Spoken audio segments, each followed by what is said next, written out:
세종대왕 때 일이고요. 민선이라고 하는 이름을 가진 한 젊은이의 이야기입니다.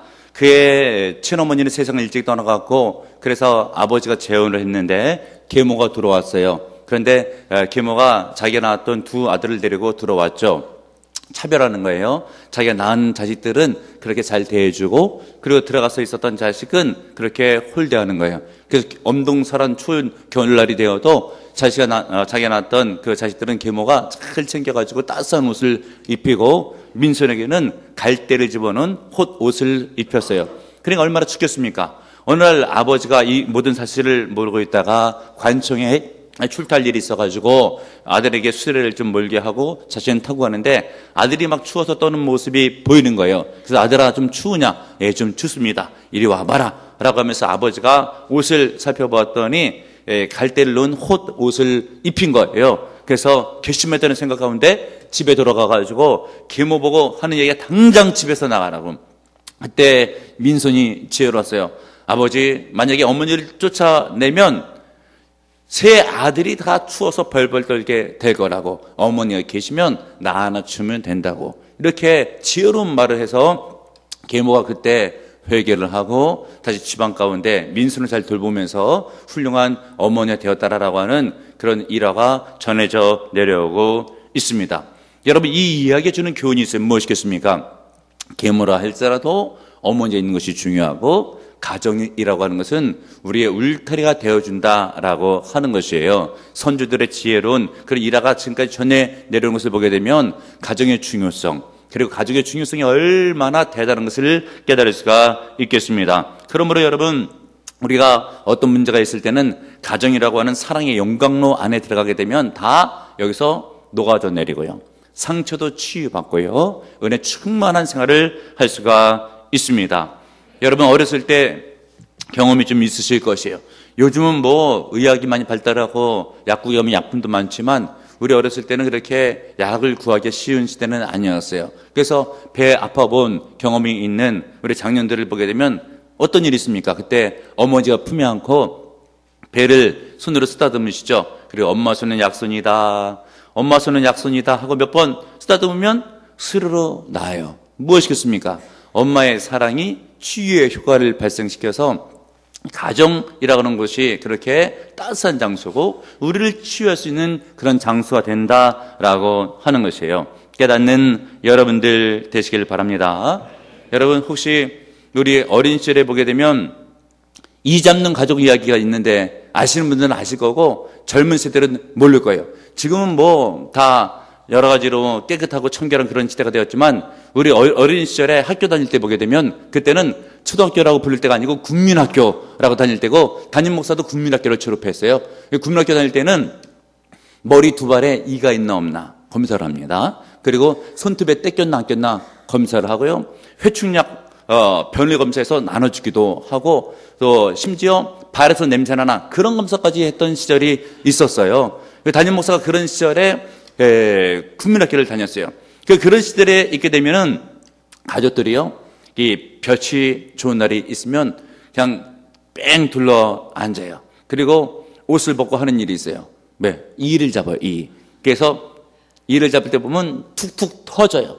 그러다가 어떤 꼬마가 큰 거 잡잖아요. 탁 터뜨리고 나서 오히려 창피한 것도 모르고 자랑하는 듯이 큰 거 잡았다 그러는 거예요. 그런 시절이 있었어요. 가족 가운데 실은 누가 이가 있으면 부끄러운 일이 될 수도 있지만 가족 안에서는 안 그래요. 바깥에 나가서 그런 일이 있게 되면 참 창피하고 수치스러운 일이 되겠지만 가족 안에서는 다 용납이 되고 용서가 된다라고 하는 것이에요. 뭐 심지어 예전에는 3대가 모여 살잖아요. 지금은 아이들 낳아봤자 1명, 2명, 많아봤자 3명. 근데 뭐 그 당시에 있어서는 뭐 5남매도 있고 6남매, 7남매도 있고 그런 시절이 있었어요. 이런 7남매쯤 모이게 되었을 때에 3대가 모여 살게 되면 어머니 아버지 계시죠? 그럼 벌써 9명. 그러다가 만약에 할머니 할아버지 가운데서 1명이 떠나갔어도 할아버지만 계셔도 10명이 뺑 둘러 앉아가지고 밥을 먹어요. 한 식탁에서 그런 시대가 있었어요. 사람이 많다가 보면은 밥을 먹다가도 가족 가운데 누군가가 실수를 해요. 방구를 낄 수가 있어요. 뿡하고. 그렇게 되면은 바깥에서는 그렇게 용서가 안 되지만 할아버지가 뭐라 그래요? 방문 열어라. 그러면 방문 딱 열어요. 일어나서 다시 아무 일도 없었다는 듯이 다 같이 있는 밥을 먹는 거예요. 그게 무엇이겠습니까? 가족 가운데서는 그런 평안함과 가족 가운데서는 그렇게 뭔가 실수가 있어도 울타리가 되어진다라고 하는 것이에요. 그런데 요즘 시대의 문제는 무엇인가? 이런 가정이 해체되고 있는데 큰 문제입니다. 한국에 있어서도 결혼을 하게 되잖아요. 그러면 5년 안에 이혼하게 되는 케이스가 절반이래요. 굉장히 심각한 그런 데이터가 있습니다. 그럼 그 가정이 해체되게 됐을 때 아이들이 어디로 가겠습니까?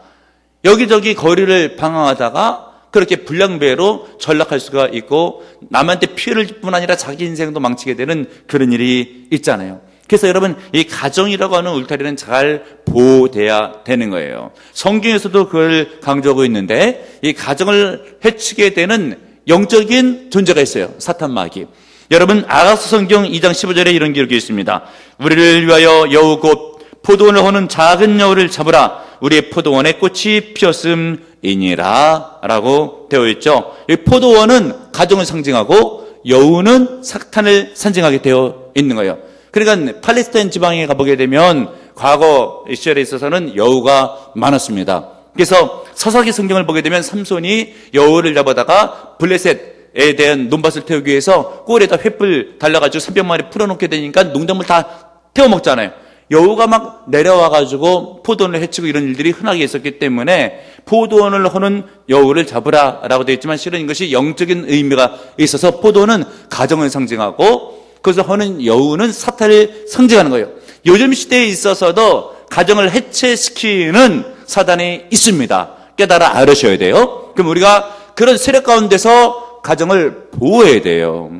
은혜 충만한 울타리가 되어져야 되는 것이에요. 그렇게 되기 위해서는 가정이 꼭 있어야 될 것이 있는데 사탄의 방해 가운데 울타리가 되어지는 가정이 되기 위해서 가정이 꼭 있어야 될 것이 있는데 무엇인가? 사랑입니다. 따라하겠습니다. 사랑이 있어야 한다. 더 크게 사랑이 있어야 한다.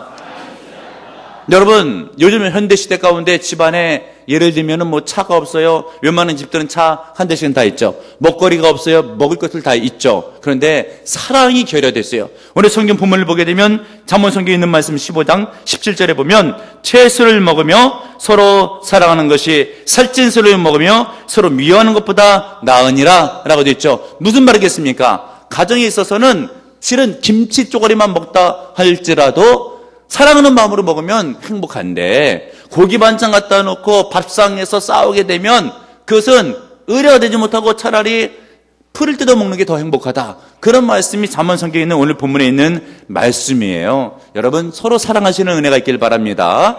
가정에 가장 필요한 것이 무엇이라고요? 실은 돈도 있으면 좋겠지만 그보다 더 중요한 것이 뭐예요? 사랑이다라고 하는 것이에요. 없는 가정 가운데서 라면 하나만 끓여 먹어도 사랑하게 되면 집이 좋은 거예요. 부모가 좋은 겁니다. 무엇이 있으면? 사랑이 있으면. 사랑이 없으면 아무리 좋은 산의 진미가 있어도 그것은 가정 가운데 은혜가 되지 못해요. 불편한 거예요. 나가고 싶은 것이죠. 여러분, 가정 가운데 사랑이 있어야 돼요. 깨닫는 은혜가 있길 바랍니다. 오래전부터 쓰는 말 가운데 군중 속의 고독이라는 얘기가 있잖아요. 많은 사람들이 좋은 일로 들떠서 어떤 행사가 있게 되면 다들 좋아 보이지만 내 마음은 왠지 외롭고 슬프고 소외감을 느낀다라고 하는 것이에요. 그래서 가족이 필요한 것이에요. 집에 돌아오게 되면 얘기할 사람도 있잖아요. 부모님도 있고 형제자매도 있고 동생도 있고 그런 곳에서 우리가 마음을 나누다가 보면 마음속에 치유가 일어나게 되고 그리고 마음속에 외로운 마음이 떠나가게 되고 뭔가 꽉 찬 듯한 느낌을 받는다라고 하는 것이죠. 그래서 이 가정에는 꼭 무엇이 있어야 되는가? 사랑이 있어야 돼요. 그래야지 바깥에서 상처를 받고 들어와도 안에서 치유를 받는 거예요. 예전에 2차 세계대전 때 있었던 일인데 그때 전쟁 고아들이 많이 생겼을 때 그때 일이잖아요. 군대 막사에서 의무대 옆에 아이들을 갖다가 뭐 수십 명, 수백 명을 데려다 놓고 간호사들이 돌보는데 이 인력이 딸리잖아요. 그러니까 우유를 갖다 놓고 나서 그냥 빨대로 꽂아놓고 이렇게 옮기고 하는데 아이들이 그 우유만 먹으면 이 신선한 우유인데도 불구하고 자꾸 토를 하고 소화불량에 걸리고 심지어 질병에 걸리는 일도 있고 왜 그런가 학자들이 연구해 보았더니 문제는 사랑이 없는 우유를 먹은 데 있는 것이에요. 같은 우유인데도 불구하고 과거에 집에서 부모님이 챙겨줬던 우유를 먹고 자라게 되면 건강하게 잘 자라게 되는데, 그냥 바쁘다고 보니까 아무렇게나 우유를 나눠줬는데 그게 신선하다 할지라도 사랑이 없으니까 아이들이 그것을 먹으면서 소화불량 내지는 토를 하고 질병에 걸리더라라고 하는 것이죠. 이런 의미에서 가정의 부모님의 사랑이 굉장히 중요하죠. 자녀들을 대할 때 사랑으로 대해주게 되면 그 사랑을 받고 자라는 자녀는 건강하게 은혜 가운데 잘 성장할 수가 있는 거예요. 이런 부모의 역할을 깨닫고 자녀들의 사랑을 공급해 주시는 특별히 우리 부모님들 되시길 바라고요. 때를 따라 자녀의 마음들을 잘 이해를 해줘야 돼요. 어떤 가게를 운영하고 있는 그 집안의 이야기인데, 그 집안에 있어서는 남편 아내가 같이 출근해가지고 상점에서 가게를 운영을 하는 거예요. 그러다 보니까 초등학교 다니는 2학년 3학년짜리 아들이 있는데 부모님이 보고 싶을 때가 있을 거 아니에요? 들린 거예요. 그랬더니 부모가 생각하게 됐을 때 돈이 필요한 줄 알고 얘가 웬일로 가게까지 나왔지? 집에서도 돈 주는데? 라고 하면서 가게 오게 됐었을 때 바쁘니까 있다 하면서 용돈 받아라. 그랬더니 애가 멀거니 쳐다보더니 하는 이야기가, 나는 돈이 필요한 게 아니라 엄마 아빠 보고 싶어서 왔다고. 애가 그런 얘기를 하는 거예요. 근데 이 부모는 이 자식의 마음을 몰라줄 때가 많이 있어요. 어느 외교관으로 있는 가정의 이야기인데, 아침 저녁 밤으로 출장도 많고 일도 많고 하는 그런 직업이다가 보니까 어떤 휴일이 되게 됐을 때 이 외교관이 좀 쉬려고 마음을 먹고 쉬고 있는데 아내가 하는 이야기가 이런 이야기를 건네는 거예요. 여보, 오늘은 좀 쉬는 날이니까 애들하고 당신이 좀 놀아주라고 했더니, 좀 피곤해서 잠 좀 더 자고. 아내가 가만히 놔둡니까? 여보 그러지 말고 놀아주라고. 이렇게 3번 정도 얘기하게 되면 남자가 어떻게 해요? 내가 차라리 누워있는 것보다 나가는 게 편하다 해가지고 애들을 데리고 나가는데, 그래도 조용한 데서 좀 쉬려고 낚시를 하러 데리고 나갔던 거예요. 근데 그 집은 일기를 쓰는 가족이었기 때문에 하루 일과를 마치면 일기를 쓰는데, 그때 외교관 아빠가 글을 쓰기를 이런 글을 써서 남긴 거예요. 오늘은 쉬는 날이라 푹 쉬려고 했는데 애들 데리고 낚시 나가는 바람에 다 망쳤다. 이렇게 쓴 거예요. 근데 애들의 일기장을 보면 내용이 사뭇 다릅니다. 아이들은 뭐라고 썼냐면, 오늘은 1년 중에서 가장 기쁜 날이다. 왜냐면 내가 아빠하고 하루 종일 있었기 때문에. 여러분, 이거 관점이 얼마나 사뭇 다릅니까, 여러분? 그렇게 자녀들은 부모의 사랑을 필요로 하고 있잖아요. 부모가 좀 깨달아 알아야 되고요. 가족 가운데 사랑이 넘쳐야지 그 가족이 울타리가 되어줘서 험난한 세상을 사는데 큰 힘이 될 수가 있어서 가정이 꼭 있어야 될 것 가운데 가장 중요한 것은 사랑이라고 말씀드릴 수가 있습니다. 그리고 오늘 성경 본문을 보게 되니까 17절 하반절을 보세요. 고기 반찬을 먹고 막 미워하는 것, 이거 안 된다고 하고 있잖아요. 무슨 얘기입니까? 가족끼리는 절대 미워해서는 안 된다라는 이야기예요. 그 다른 말로 바꿔 이야기하면 무엇이겠습니까? 하자가 있어도 좀 용서를 해주고 용납을 해줘야 된다라고 하는 것이에요. 그런데 결혼하고 나서 부부끼리 어떤 일이 발생할 수도 있죠. 안 좋은 일들이. 그럼 그것을 삐져가지고 계속 마음속에 두는 경우가 있어요. 두고 보자 라고 하는 것이에요. 뭘 두고 봐요? 예를 들면 남편이 퇴직할 때까지, 퇴직금 나올 때까지 두고 보자는 거예요. 그러나 그때 이혼하자라고 하는 것이죠. 또 두고 보자 하는 경우가 있죠. 뭐예요? 애들이 지금 어려서 그렇지 얘 결혼만 시키고 나면 너는 끝이다. 이게 두고 보자라고 하는 그런 가정이 있대요. 그런데 여러분, 또 그러는 반면에 정말 되는 가정은 어떤 가정이에요? 예를 들면 어떤 사고 사건이 있어요. 근데 여러분, 결혼 안 해보신 분들은 모르겠지만 결혼하신 분들은 잘 아시죠?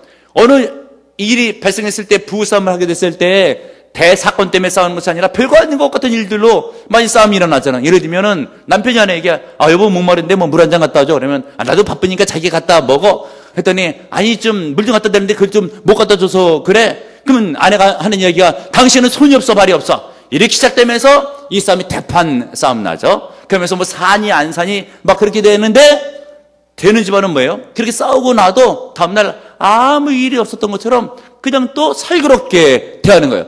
그리고 이런 가정을 놓고 나서 그럴까요? 아니 무슨 줏대도 없고 지조가 없어가지고. 절대 그런 게 아니에요. 여러분, 그게 지혜입니다. 지혜예요. 그 가정 안에 누가 있어요? 자기가 사는 거예요. 남을 긁어봤자 그게 자기한테 도로 오는 거죠. 여러분, 싸움은 해서는 안 되죠. 혹 있어도 화해하고 없는 것처럼 그렇게 지내는 것이 가정 가운데 용서가 있고 용납이 있을 때 그 가정이 우리에게 든든한 울타리가 되어줄 수 있다라고 하는 것이니까 절대 안 좋은 일들을 마음속에 담아둬서는 그것이 곧 가정의 불행과 동시에 내 불행일 수도 있어요.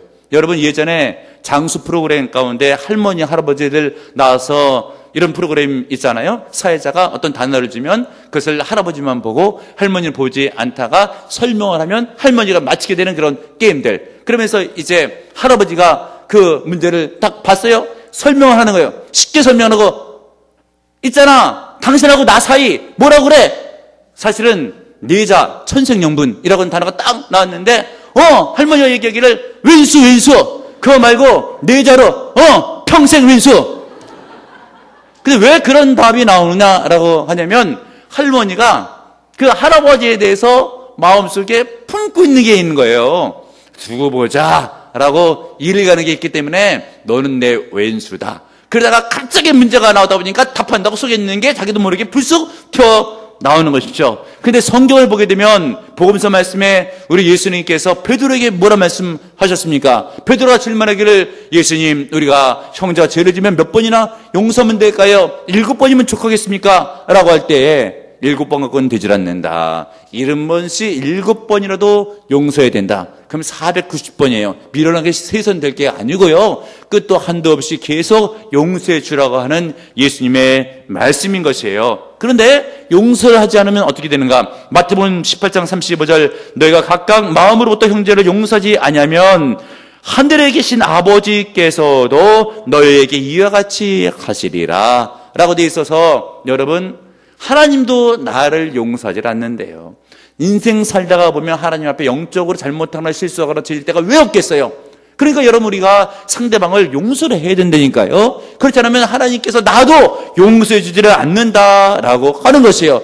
용서해 준다고 해가지고 잘못한 것도 잘했다라고 하는 게 아니에요. 그 사람의 인격을 받아주고 그 사람을 믿음으로 세워주고 가족간의 일원으로 사랑을 베풀라라고 하는 것이에요. 모름지기 가정이 그래야 그 안에서 치유가 일어나고 행복하고 복될 수가 있더라라고 하는 것이에요. 그리고 오늘 성경 부문이 말씀해 주고 있는 것 다시 17절 하반절을 보게 되면 가정에 무엇이 있어야 되는가? 서로 미워하지 말라고 그랬잖아요. 적극적인 개념을 신약 성경에서 찾아보게 되면 히브리서 성경 10장 24절 서로 돌아보아 사랑과 선행을 격려하며 가족 가운데서는 무엇이 있어야 되는가? 절대 미워할 것이 아니라 격려, 즉 칭찬이 있어야 된다. 책 가운데는 그런 책 있잖아요. 칭찬은 고래도 춤추게 한다는 말이 있잖아요. 그러므로 여러분 우리가 가족 가운데 어떤 일이 있게 됐을 때 힘을 내라고 그리고 너 잘했다고 해주는 격려와 칭찬이 굉장히 중요합니다. 이 격려와 칭찬이 그 사람을 일으키고요. 그 사람이 일어나게 되면 가정과 가문이 일어나고요. 어떤 엄청난 일들은 세계의 역사 가운데도 좋은 영향을 미치는 인물이 가족 안에서도 나올 수가 있습니다. 믿으시는 여러분들 되시길 바랍니다. 헨리 포드 잘 아시죠? 자동차 왕으로 있는 그가 원래 회사를 다녔던 인물이에요. 전등회사 이런 전구 같은 거 만드는 그런 회사 가운데 다니고 있었는데 아침에 출근했다가 밤에 돌아오게 되면 하루에 10시간씩 일을 했대요. 그런데 창고를 개조해가지고 자기 연구실로 뭔가를 발명하고 있는데 그 창고에 자기 아버지가 보니까 부품들 많이 있죠. 매일매일 우당탕 쿵탕 소리가 나죠. 아들은 좀 쉬었으면 좋겠는데 그 노파심도 있고 아버지가 한 소리를 하는 거예요. 아니 지금 너 좀 쉬지. 지금 이 밤에 뭘 하고 있냐고. 야단을 치듯 그렇게 훈계도 얘기를 하는 것이죠. 동네 사람들도 그를 보고 하는 이야기가 지금 허송세월을 보내고 있다고. 그런데 아내는 달랐어요. 아내는 예를 들면 추운 겨울날에 헨리 포드가 일을 하고 있으면 따뜻한 차 한 잔 갖다 주고 손을 잡아주면서 호흡 불어주고 얼마나 애를 쓰고 있냐고. 나는 당신을 믿는다고. 이렇게 3년 연구 결과 끝에 어느 날 밤을 새면서 연구를 하는데 새벽이게 됐는데 그냥 동네에 큰 소리가 나서 사람들이 딱 깨서 나와봤어요. 그게 무엇이겠는가? 처음으로 자동차를 발명해서 그 엔진 소리예요. 근데 동네 사람들이 본 건 뭐예요? 그냥 말이나 소가 수레를 끌고 가는 걸 봤는데 쇳덩어리가 그냥 막 가는 거예요. 큰 쇳덩어리가. 자동차지 뭐예요? 그게 뭐예요? 포드 1호라고 명명된 최초의 자동차라고 하는 것이죠. 어떻게 만들어졌겠습니까? 포드가 물론 만들었죠. 그러나 그의 아내의 격려가 없었으면 그런 작품은 세상에 나올 수가 없다라고 하는 것이죠. 그러면 여러분, 가족 간에 격려가 있어야 돼요. 말 한마디라도 칭찬한 말을 하게 되면 그것이 힘이 되고, 어떨 때 아침에 들으면 하루 종일 기분 좋을 수가 있어요. 특별히 여러분, 요즘은 부모님을 모실 때 요양원들을 많이 모시지만 집안 형편이 되면 집에서 모시면 얼마나 좋겠어요. 그러고 나서도 사랑의 말씀으로 여러분 한마디 격려를 하면 좋은데, 여러분, 격려라고 하는 것은, 우리가 생각하거나 칭찬이라고 하는 것은 꼭 윗사람이 아랫사람한테만 하는 것 같아도 아랫사람이 윗사람에게 할 수도 있어요. 그래서 여러분 생각해 보십시오. 만약에 자식이 자기의 아버지를 모시고 사는데 어머님은 먼저 돌아가시고 7순이 넘었어요. 근데 아버지가 외출할 일이 있어요. 근데 외출할 일이 있는데 거울을 보고 딱 나가시는데 아들이 만약에 하는 이야기가, 아유, 우리 아버님은 염색을 하시니까 지금 청춘 같으시다고, 정말 멋지시다고, 밖에 나가면 할머니들이 막 줄을 잇고 따라다닐 거라고. 그러면은 사실은 뭐 그런 일이 있겠어요? 잘 없죠. 그런데도 불구하고 그 칭찬 한마디 들으면 아들이 그런 얘기 한번 해주잖아요. 하루 종일 기분이 좋은 거예요. 그리고 어머니도 홀로 계시다라고 하게 됐을 때도 그냥 한 말씀 하는 거예요. 사실 뭐 7순이 넘으면 얼굴에 주름도 있죠. 그런데도 기분 좋으라고. 아유, 어머님은 지금 연세가 몇이신데 피부가 아직도 이렇게 탱탱하고 고우시냐고, 아직도 청년 같다고 얘기하면 그 이야기를 듣고 나가지고 어머니가 기분이 굉장히 좋은 거예요. 그런데 자식이라고 하는 이야기가 오랜만에 얼굴 보고 하는 이야기 보니까 자식이 부모의 얼굴을 보고 나서, 아, 예전엔 몰랐는데 이렇게 가까이 앉아보니까 얼굴에 주름도 많으시니 이렇게 폭삭 늙으셨냐고. 그렇게 이야기하다 보면 하루 종일 기분이 언짢고 힘이 쭉 빠질 수밖에 없는 거예요. 그러므로 여러분, 가족 간에는 칭찬이 있어야 되고 격려가 있어야 되면 그런 것이 나의 울타리가 되어주고 가족에서 행복을 느낄 수 있다라고 하는 것이죠. 그리고 가족 가운데 꼭 필요한 게 있어요. 무엇이겠습니까? 기도가 필요해요. 예레미야 애가 2장 19절, 초저녁에 일어나 부르짖을지어다. 내 마음을 주의 얼굴 앞에 물쏟듯 할지어다. 각 길 어귀에서 주려 기진한 내 어린 자녀들의 생명을 위해 주를 향하여 손을 들지어다. 자녀를 위해서 기도하라고 되어 있죠. 자녀도 부모를 위해서 기도할 수가 있어요. 형제 자매끼리 모여서 기도할 수가 있습니다. 그러면 집안에 복이 임해요. 성경에 보게 되면 사도행전 10장에 고넬료 가정의 이야기가 나오잖아요. 그는 기도했던 사람이에요. 하나님께서 그 기도를 받아주시고 하늘의 문을 여시고 천사를 보내시고 음성을 말씀하실 때에 주의 종이었던 베드로를 집에 청해라. 베드로가 와서 말씀을 증거하고 예배를 드리고 안수기도하게 됐을 때 성령이 임하고 가족 식구들 및 종들까지 다 구원을 얻고 영적으로 충만한 복을 받잖아요. 고넬료의 기도가 하나님께 응답될 때에 온 가족 식구들 종까지도 큰 복을 받게 된 거예요. 그러면 여러분, 기도하는 가족이 되어야 됩니다. 그러면 그 가정이 살아날 수가 있어요. 믿으시는 여러분들 되시길 바랍니다. 미국으로 이민 가서 10년을 살다 온 가족의 이야기인데, 애도 하나 낳고 살고 있다가 아내하고 남편 사이가 점점 멀어지면서 이제 별거를 시작했대요. 근데 별거 기간이 미국에서 일정 기간 진행되게 되면 이것이 합한 이혼의 사유가 된대요. 그래서 얼마 안 있으면 도장 찍고 이혼할 그런 때가 된 거예요. 그러다 보니까 남편이 홀로 있는 곳에서 생각해 볼 때 잠이 안 오는 거예요. 내가 미국에 와서 한번 잘 살아보겠다고 왔는데, 돈을 번다고 애를 썼는데 애 하나 낳고 나서 이렇게 이혼을 하려고 보니까 잘못 산 것 같다 라는 생각 가운데 밤에 잠이 오질 않는 거예요. 그런데 미국 사회에는 여러분 대체적으로 한인들이 다 교회 다녀요. 그래서 자기가 다니는 교회에 새벽 예배를 오래간만에 나간 거예요. 근데 하나님께서 그 남편에게 은혜를 주신 거예요. 기도하는 가운데 한 환상, 비전을 보여주시는데 예수님께서 십자가에 못 박혀 돌아가시는데 마음속에 정말 찔리게 오는 그런 음성 같은 메시지가, 내가 네 죄를 위해서 죽었노라 라고 하는데, 그 장면을 볼 때, 아, 내가 죄인이구나, 죄가 크구나. 이전에는 아내하고 자기 생각을 이렇게 놓고 보게 됐을 때 아내가 다 잘못한 것 같았었는데, 그 비전을 보는 순간에, 아, 내 죄가 크다 라고 하면서 회개가 막 나오는 거예요. 교회에서 회개가 나올 때에 집안이 이렇게 된 모든 원인은 다 내게 있습니다. 아내한테 너무 심하게 굴었고 모든 죄는 내가 큽니다. 근데 마침 그날에 아내도요, 하나님께 은혜를 주시려고 했던 것이죠. 애들 밥을 일찍 차려놓고 나가지고 자기도 새벽 제단을 좀 늦게 왔어요.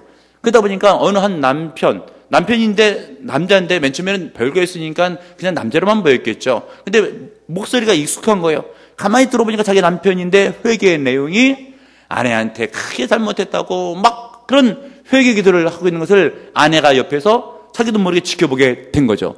그 기도를 듣는 순간에 가만히 살펴보게 되니까 역으로 자기가 남편에게 얼마나 모질게 굴었는지가 생각이 났던 것이에요. 예전에는 다 남편이 잘못해서 일이 이렇게 된 것 같았었는데 자기도 가만히 생각해 보게 되니까 너무나 폭설스럽게 굴었던 자신의 잘못이 생각이 나서 기도하고 있는 남편한테 가서 여보 당신 죄가 뭘 크냐고. 내 죄가 크지. 그랬더니 남편이 아니라고. 다 내 잘못이라고. 그렇게 인정을 하게 되니까 둘이서 성령과 하나가 돼서 가정이 회복되는 그런 이야기가 있습니다. 근데 여러분 어떤 가정이든지 문제가 생기게 되면 다 너 때문이다.